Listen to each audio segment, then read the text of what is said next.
తెలుగు రాష్ట్రాల్లోని ఉద్యోగులు, పెన్షనర్లు, ఉపాధ్యాయులకు సంబంధించిన ప్రతి అప్డేట్, ప్రతి సమస్య పట్ల సపోర్టివ్‌గా మన ఛానెల్‌లో వీడియోస్ వస్తాయి. తప్పకుండా సబ్స్క్రైబ్ చేసుకోండి. వీడియోస్ మాత్రం లైక్ చేస్తూ ఉండండి. ఇక వివరాలకెళ్తే 2 తెలుగు రాష్ట్రాల్లోనూ ఉద్యోగులకి పెండింగ్ డీఏలు భారీగా ఉన్నాయి. పీఆర్సీ రిపోర్ట్స్ కూడా రావడం లేదు. ఇక పెండింగ్ బిల్స్ ఉన్నాయి. హెల్త్ స్కీమ్ సరిగ్గా అమలు కావడం లేదు. ఏరియర్స్ కూడా మరి అకౌంట్‌లో జమ చేయడం లేదు. ఈ విధంగా ప్రభుత్వాలు ఉచిత పథకాలకు ఇస్తున్న ప్రియారిటీ ఉద్యోగుల సంక్షేమానికి ప్రతి 6 నెలలకోసారి హక్కుగా రావాల్సిన డీఏల విషయంలోనూ, ప్రతి 5 ఏళ్లకోసారి హక్కుగా ఇవ్వాల్సిన పీఆర్సీ విషయంలోనూ, ఒకవేళ పీఆర్సీ ఆలస్యమైతే మధ్యంతర భృతి ఇవ్వడంలోనూ ప్రభుత్వాలైతే చాలా నిర్లక్ష్య వైఖరితో ఉన్నాయి. మరి ఉచిత పథకాలకి బడా కార్పొరేట్ కంపెనీలకు లక్షల కోట్లు ఖర్చు పెడుతున్నటువంటి ప్రభుత్వాలు మరి ప్రజలకు ఇటు ప్రభుత్వానికి తమ యొక్క జీవితాన్ని అంకితం చేసి 9 to 4 తమ యొక్క విధి నిర్వహణలో ఉంటున్నటువంటి పథకాలన్నింటినీ సక్సెస్ చేసినటువంటి ఉద్యోగులను మాత్రం ప్రభుత్వం గాలికి వదిలేయడం అన్యాయం. మరి ఎమ్మెల్యేలు, ఎమ్మెల్సీలు వారందరికీ కూడా జీతాలు ఎవరికి చెప్పకుండా గుట్టు చప్పుడు కాకుండా మరి చట్టసభల్లో జీవోలు తీసి పెంచుకుంటారు. కానీ ఉద్యోగులు, పెన్షన్లు సమ్మెలు, ధర్నాలు చేసినా మరి పట్టించుకోవడం లేదు. అందుకోసమే ఇటీవలి కాలంలో మరి ఉద్యోగులు, పెన్షన్లు అయితే తమ యొక్క రావాల్సినటువంటి డీఏలు కానీ, ఇతర బెనిఫిట్స్ కానీ, రిటైర్మెంట్ బెనిఫిట్స్ కానీ, ఇతర ఆర్థిక సౌకర్యాల కోసం మరి కోర్టులు కూడా ఆశ్రయిస్తుండడం 2 తెలుగు రాష్ట్రాల్లోనూ, భారతదేశ వ్యాప్తంగా ఇతర రాష్ట్రాల్లో కూడా చూస్తున్నాం. మరి కోర్టులు కూడా ఉద్యోగులు, పెన్షన్లకి సపోర్టివ్‌గా కొన్ని కీలక ఆదేశాలు అయితే జారీ చేస్తున్నాయి. మరి ప్రభుత్వాలు ఆ కీలక ఆదేశాలను కూడా పట్టించుకోకపోవడం అన్యాయమని చెప్పుకోవచ్చు. ఇక్కడ ఇలాంటి ఉద్యోగులకి, పెన్షన్లకి సపోర్టుగా ఏపీ హైకోర్టు ఇచ్చినటువంటి తీర్పు కూడా ఒక ఉద్యోగులకు, పెన్షన్లకు గుడ్ న్యూస్ అని చెప్పుకోవచ్చు. మరి ఉద్యోగ సంఘాల జేఏసీ కూడా చాలా క్రియాశీలకంగా వ్యవహరించి సగటు సాధారణ ఉద్యోగుల ఆకాంక్షల మేరకే ప్రభుత్వాలతో చర్చలు జరిపి తమ ఉద్యోగుల యొక్క డిమాండ్లన్నింటినీ సాధించుకోవాలి. అందుకోసం ఇటు తెలంగాణ కానీ, ఏపీ కానీ ఇటు క్యాబినెట్ సబ్ కమిటీలు వేశారు. పీఆర్సీ కమిటీలని తెలంగాణలో పీఆర్సీ కమిటీ వేశారు. పీఆర్సీ కమిషన్ రిపోర్ట్ అయితే ఇంతవరకు రాలేదు. ఏపీలో మధ్యంతర భృతి లేదు. అసలు పీఆర్సీ కమిషన్ ఏర్పాటే జరగలేదు. ఇక పెన్షన్లకు కూడా రిటైర్మెంట్ బెనిఫిట్స్ కూడా రావడం లేదు. అందుకోసం పలువురు అయితే కోర్టులను అయితే ఆశ్రయిస్తున్నారు. ఈ వీడియోలో పూర్తిగా ఏపీ హైకోర్టు ఇచ్చినటువంటి ఒక తీర్పు గురించి చూద్దాం. ఇది ఉద్యోగులకు, పెన్షన్లకు గుడ్ న్యూస్ అని చెప్పుకోవచ్చు. ఇక ఉద్యోగులు డీఏలు, పీఆర్సీ, రిటైర్మెంట్ బెనిఫిట్స్ కోసం హైకోర్టుకు వెళ్లిన సందర్భంలో గతంలో హైకోర్టు ప్రభుత్వానికి కొన్ని కీలక ఆదేశాలు జారీ చేస్తూ వస్తున్నాయి. ఉద్యోగుల రిటైర్మెంట్ బెనిఫిట్ చెల్లించడంలో ఆలస్యంపై హైకోర్టులు తీవ్ర అభ్యంతరం వ్యక్తం చేస్తున్నాయి. ఇవి ఉద్యోగుల హక్కులు, ప్రభుత్వం దాతృత్వం కాదని పేర్కొంది. ఈ విషయంలో అనేక మంది ఉద్యోగులు కోర్టును ఆశ్రయించగా మరి పిటిషనర్లకు 8 వారాల్లోగా ప్రయోజనాలు చెల్లించాలని తెలంగాణకు సంబంధించి ఇక్కడ రిటైర్డ్ ఉద్యోగులకు సంబంధించి తెలంగాణ హైకోర్టు కూడా తీర్పిచ్చింది. తర్వాత సుప్రీంకోర్టు కూడా మరి ఉచితాలపై ఖర్చు పెట్టకండి, ఉద్యోగుల సంక్షేమాన్ని కూడా చూడండి, సుప్రీంకోర్టు కూడా ఆదేశాలు జారీ చేసింది. మరి ఇక్కడ రిటైర్మెంట్ బెనిఫిట్స్ చెల్లింపులో ఆలస్యం జరుగుతుండడం వల్ల మరి గ్రాట్యుటీ, పెన్షన్ వంటి ప్రయోజనాలు చెల్లించడంలో తీవ్ర జాప్యం జరుగుతుండడంతో ఉద్యోగులు మరి ఇది హైకోర్టు అయితే గుర్తించింది. ఇక ఉద్యోగుల హక్కులు, బెనిఫిట్స్ అనేవి ఉద్యోగులు కష్టపడి క్రమశిక్షణతో తమ యొక్క సర్వీస్ మొత్తంలో సంపాదించుకున్న సొంత ఆస్తి అని, వాటిని దాతృత్వంలా, దానంలా, ఒక కానుకలా చూడడం సరికాదని హైకోర్టు అయితే స్పష్టం చేసింది.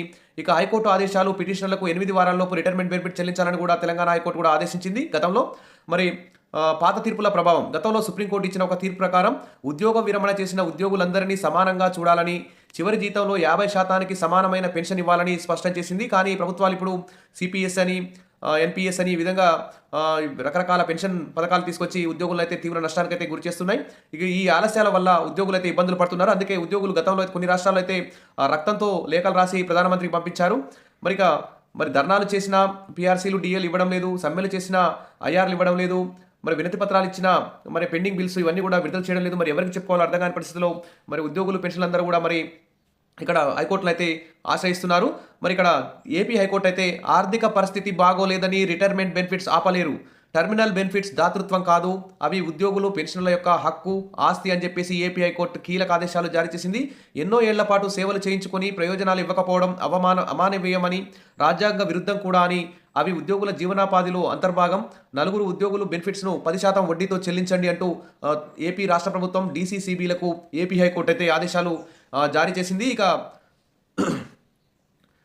కాబట్టి పదవీ విరమణ అనంతరం ఉద్యోగులకు ఇవ్వాల్సిన ప్రయోజనాలపైన గ్రాట్యుటీ, లీవ్ ఎన్కాష్మెంట్ తదితరాలను చెల్లించడంలో ప్రభుత్వం, దాని పర్యవేక్షణలోని సంస్థలు చేస్తున్న అసాధారణ జాప్యంపై హైకోర్టు తీవ్రంగా స్పందించింది.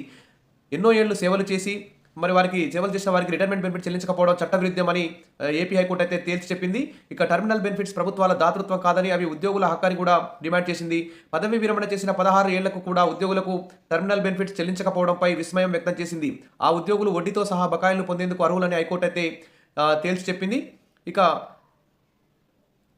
వారికి రిటైర్ అయినప్పటికీ వారికి గ్రాట్యుటీ, లీవ్ ఎన్కాష్మెంట్ వంటి టర్మినల్ బెనిఫిట్స్ చెల్లించలేదు. వీటి కోసం ప్రభుత్వం డీసీసీబీలతో పోరాడి అలసిపోయిన రిటైర్ అయినటువంటి ఉద్యోగులు మరి హైకోర్టును అయితే ఆశ్రయించారు. కొంతకాలం మరి హైకోర్టు అయితే ఆ కేసును క్షుణ్ణంగా పరిశీలించి మొత్తం వారికి వడ్డీతో సహా చెల్లించాలని చెప్పేసి చెప్పింది. ఇక ఇరుపక్షాల వాదనలు విన్న న్యాయమూర్తి జస్టిస్ మహేశ్వరరావు ఇటీవల కీలక తీర్పు అయితే వెలువరించారు. రిటైర్ అయిన 16 ఏళ్లకు కూడా వారికి ఇవ్వాల్సిన రిటైర్మెంట్ బెనిఫిట్స్ ఇవ్వకపోవడం అమానవీయమని, రాజ్యాంగ విరుద్ధమని కూడా చెప్పింది. ఉద్యోగి పదవి విరమణ చేసి దరఖాస్తు చేసుకున్న నాటి నుంచి 90 రోజుల్లోపు చెల్లించాలి, లేదంటే ఆ రోజు నుంచి వడ్డీ కూడా చెల్లించాలి. దీని ప్రకారం ఈ కేసులో పిటిషనర్లు చట్ట ప్రకారం వడ్డీ పొందేందుకు అర్హులు.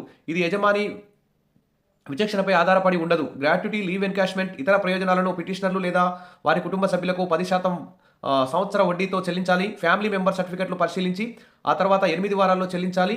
కోర్టు ఖర్చుల కింద పిటిషనర్లు ఒక్కొక్కరికి 10,000 ప్రభుత్వం, డీసీసీబీ, పిఎస్ఈఎస్ చెల్లించాలి. టర్మినల్ బెనిఫిట్స్లో పిఎస్ఈఎస్ నుంచి రావాల్సిన వాటాను వసూలు చేసినందునే చేసుకునే హక్కు డీసీసీబీకి ఉంది. పిఎస్ఈఎస్ వాటా చెల్లించలేదు కాబట్టి పిటిషనర్లకు టర్మినల్ బెనిఫిట్ చెల్లించలేకపోయామన్న డీసీసీపీ వాదన చట్టబద్ధం కాదని జస్టిస్ మహేశ్వరరావు తన తీర్పులో అయితే పేర్కొన్నారు. ఇది ఒక ఉద్యోగులకు గుడ్ న్యూస్ అని చెప్పుకోవచ్చు. పెన్షనర్లకు కూడా ఈ తీర్పు సపోర్ట్గా ఉందని చెప్పుకోవచ్చు. ఇక టర్మినల్ బెనిఫిట్స్ దాతృత్వం కాదు, హక్కు. 4 ఉద్యోగులకు ఈ 10% వడ్డీతో చెల్లించండి అని చెప్పి తీర్పు ఇవ్వడం ఇది ఉద్యోగులకు నిజంగా ఉద్యోగ సంఘాల జేఏసీ కూడా ఇది ఒక సపోర్టుగా ఉండేటువంటి తీర్పు అని చెప్పుకోవచ్చు. ఆల్రెడీ తెలంగాణలోనూ, ఏపీలో కూడా క్యాబినెట్ సబ్ కమిటీలు వేశారు, జాయింట్ స్టాఫ్ కౌన్సిల్ వేశారు. ఇవన్నీ కూడా మరి ఉన్నాయి. అయినా కానీ ఉద్యోగుల సమస్యలు పరిష్కారం కావడం లేదు. అసలు ఉద్యోగుల సమస్యల పరిష్కారానికి ప్రభుత్వం ఖచ్చితంగా చర్యలు తీసుకోవాలి. ఉద్యోగ సంఘాలతో మరొకసారి కూడా ఏపీ, తెలంగాణ ప్రభుత్వాలు చర్చలు జరిపి ఖచ్చితంగా మరి ఉద్యోగులకు రావాల్సినటువంటి పెండింగ్ డిఏలు, పీఆర్సీ కానీ, మధ్యంతర భృతి కానీ, తర్వాత పెండింగ్ బిల్స్, ఈహెచ్ఎస్పై కూడా కీలక నిర్ణయం ప్రకటించాలని చెప్పేసి ఇక్కడ ఉద్యోగులందరూ కూడా ఎదురు చూస్తున్నారు. ఇక ఉద్యోగ సంఘాల జేఏసీ కూడా ప్రభుత్వానికి తొత్తులుగా మారకుండా సగటు సాధారణ ఉద్యోగుల ఆకాంక్షల కోరికల మేరకు వ్యవహరించి ప్రభుత్వం మీద ఒత్తిడి తీసుకురావాలి. అవసరమైతే ఉద్యోగ సంఘాల జేఏసీ అత్యవసర సమావేశాన్ని ఏర్పాటు చేసుకొని ఉద్యోగుల యొక్క డిమాండ్లను ఖచ్చితంగా మరి ఏపీలో అయితే డిఏలు 4 పెండింగ్లో ఉన్నాయి. మధ్యంతర భృతి ఇంతవరకు ప్రకటించలేదు. పీఆర్సీ కమిషన్ని ఇంతవరకు ఏర్పాటు చేయలేదు. ఖచ్చితంగా మరి ఏపీ క్యాబినెట్ మీటింగ్ కూడా 10వ తేదీన నిర్వహించబోతున్నారు. ఈ క్యాబినెట్ మీటింగ్లో ఖచ్చితంగా ఉద్యోగులకు సంబంధించి మధ్యంతర భృతి ఖచ్చితంగా ప్రకటించాలి. తర్వాత పీఆర్సీ కమిషనర్ను కూడా నియమించాలని చెప్పేసి ఉద్యోగులందరూ కూడా ఎదురు చూస్తున్నారు. ఖచ్చితంగా ఈ క్యాబినెట్ మీటింగ్లో సీఎం చంద్రబాబు నాయుడు గారు ఏపీ ఉద్యోగులు, పెన్షనర్లకు, ఉపాధ్యాయులందరికీ మధ్యంతర భృతి 30%, పీఆర్సీ 3 సభ్యులతో కూడినటువంటి కమిషనర్ కూడా ఏర్పాటు చేయాలి. ఆల్రెడీ కేంద్ర ప్రభుత్వం కూడా పీఆర్సీ కమిషనర్ కూడా నియమించింది. మరి కేంద్ర ప్రభుత్వం బాటలోనే తెలుగు రాష్ట్రాలు కూడా నడవాలని చెప్పేసి సగటు సాధారణ ఉద్యోగులు, ఉద్యోగ సంఘాల జేఏసీ అందరూ కూడా కోరుకుంటున్నారు. మొత్తానికైతే ఏపీ హైకోర్టు, ఇటు తెలంగాణ హైకోర్టు ఉద్యోగులకి, రిటైర్మెంట్ అయినటువంటి పెన్షనర్లకు కూడా సపోర్ట్గా తీర్పులు ఇవ్వడం గుడ్ న్యూస్ అని చెప్పుకోవచ్చు. ఇటు ప్రభుత్వాలు ఉద్యోగులకు సపోర్ట్గా నిర్ణయాలు తీసుకోకపోయినా ఇటు కోర్టులైనా కనీసం ఉద్యోగులకి, పెన్షన్లకు మద్దతు ప్రకటించడం ఇది ఒక గుడ్ న్యూస్ అని చెప్పుకోవచ్చు. ఇక భవిష్యత్తులో మరి పెండింగ్ డిఏలు మరి ఇంకా పెరిగిపోయే అవకాశం ఉంది. పీఆర్సీ కూడా ఆలస్యం కావడం, ఇతర మరి పెండింగ్ బిల్స్ ఉండడం, ఈహెచ్ఎస్ అమలు వీటన్నిటి మీద కూడా మరి కోర్టుకు వెళ్ళడం తప్పదా అనేటువంటి సందేహం అయితే కలుగుతుంది. మరి కోర్టుకు వెళ్తేనే ప్రభుత్వాలు మరి వీరికి ఉద్యోగుల సంక్షేమానికి నిధులు కేటాయిస్తాయా అనేటువంటి ఆలోచన కూడా వస్తుంది. కాబట్టి ప్రభుత్వాలు ఉద్యోగులందరూ కూడా కోర్టుకు వెళ్ళేదాకా వెయిట్ చేయకుండా ఉద్యోగుల యొక్క అసంతృప్తిని, ఉద్యోగుల యొక్క అసహనాన్ని మరి పతాక స్థాయికి చేరకముందే వారి యొక్క సమస్యలను పరిష్కరించే విధంగా ప్రభుత్వాలు చర్యలు తీసుకోవాలి. ఇక నవంబర్ నెలలో జరిగే ఏపీ, తెలంగాణ క్యాబినెట్ మీటింగ్లో ఖచ్చితంగా ఉద్యోగులకి ఎంతో కొంత సానుకూల నిర్ణయాలు వస్తాయని చెప్పేసి కోరుకుందాం. ఇది మాత్రం ప్రభుత్వాలు ఉద్యోగులు పట్టించుకోకపోయినా కోర్టులైనా ఉద్యోగులకు సపోర్ట్గా కొన్ని తీర్పులు ఇవ్వడం ఒక గుడ్ న్యూస్ అని చెప్పుకోవచ్చు.